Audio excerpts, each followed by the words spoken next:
একটা সুন্দর ছোট্ট গ্রাম ছিল। সেই গ্রামে বাস করত এক ধনী জমিদার আর তার একমাত্র মেয়ে মায়া। মায়া ছিল খুব সুন্দর, বুদ্ধিমান ও দয়ালু। সেই গ্রামেই থাকত ৩ বন্ধু, রহিম, করিম আর সেলিম। ৩ জনই মায়াকে ভালোবাসত এবং তাকে বিয়ে করতে চাইত। কিন্তু তাদের স্বভাব ছিল আলাদা। রহিম ছিল চালাক, তবে কখনো কাউকে ঠকাত না। করিম ছিল শক্তিশালী, কিন্তু না ভেবেই কাজ করত। সেলিম ছিল গরিব, কিন্তু খুব বুদ্ধিমান ও সৎ। একদিন ৩ বন্ধু একসাথে বসে কথা বলছিল।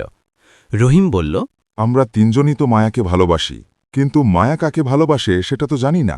তখন সেলিম বলল, চলো আমরা জমিদার সাহেবের কাছে যাই, তিনি যাকে পছন্দ করবেন মায়ার বিয়ে তার সাথেই হবে।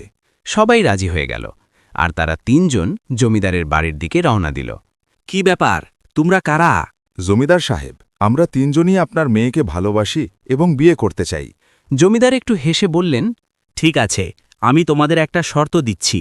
তোমাদের মধ্যে যে একদিনের মধ্যে ৫,০০০ টাকা উপার্জন করতে পারবে তার সাথেই আমার মেয়ের বিয়ে দেব। ৩ বন্ধু চ্যালেঞ্জটা মেনে নিল। তারা একটা গাছের নিচে বসে ভাবতে লাগল, কিভাবে এত টাকা একদিনে উপার্জন করা যায়। রাতে রহিম আর করিম ঘুমিয়ে পড়ল, কিন্তু সেলিম চিন্তায় পায়চারি করতে থাকে। সে ভাবল, আমি অসৎভাবে টাকা উপার্জন করব না, যেভাবেই হোক সৎ পথে যা পারি সেটাই করব।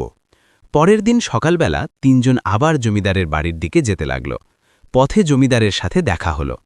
জমিদার জিজ্ঞেস করলেন, কি খবর, কে কত টাকা উপার্জন করেছ? রহিম বলল, আমি ৫,০০০ টাকা উপার্জন করেছি। আমি আমার সবজির দোকানটা বিক্রি করে দিয়েছি। এরপর করিম বলল, আমিও ৫,০০০ টাকা উপার্জন করেছি। আমি আমার অটো বিক্রি করে দিয়েছি।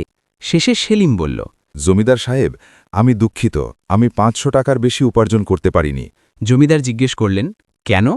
সেলিম বলল, আমার কোনো দোকান বা গাড়ি নেই, আর আমি অসৎভাবে টাকা উপার্জন করতে চাই না, তাই আমি মানুষের জিনিসপত্র বহন করে যতটা পেরেছি সৎভাবে উপার্জন করেছি। এটা শুনে জমিদার খুশি হয়ে গেলেন। ঠিক আছে, আমি তোমাদের বাসায় গিয়ে বিজয়ী নির্ধারণ করব। কিছুক্ষণ পর জমিদার সাহেব তাদের ৩ বন্ধুদের বাসায় হাজির। তিনি বললেন, তোমাদের মধ্যে আসল বিজয়ী হল সেলিম। তিনি আবার বললেন, তোমরা দুজন, রহিম ও করিম, নিজের ভবিষ্যৎ নষ্ট করে টাকা এনেছ, কিন্তু সেলিম সৎ পথে উপার্জন করেছে। সে কম টাকা পেলেও সে আমার মেয়েকে ভালোভাবে রাখতে পারবে। এ কথা শুনে সেলিম খুশি হয়ে গেল। রহিম আর করিমও তাদের ভুল বুঝতে পারল এবং সেলিমকে অভিনন্দন জানাল। এরপর জমিদার সেলিমের সাথে মায়ার বিয়ে ঠিক করলেন। শিক্ষা, বুদ্ধি, সততা আর মানুষের ভালোবাসাই সবচেয়ে বড় শক্তি।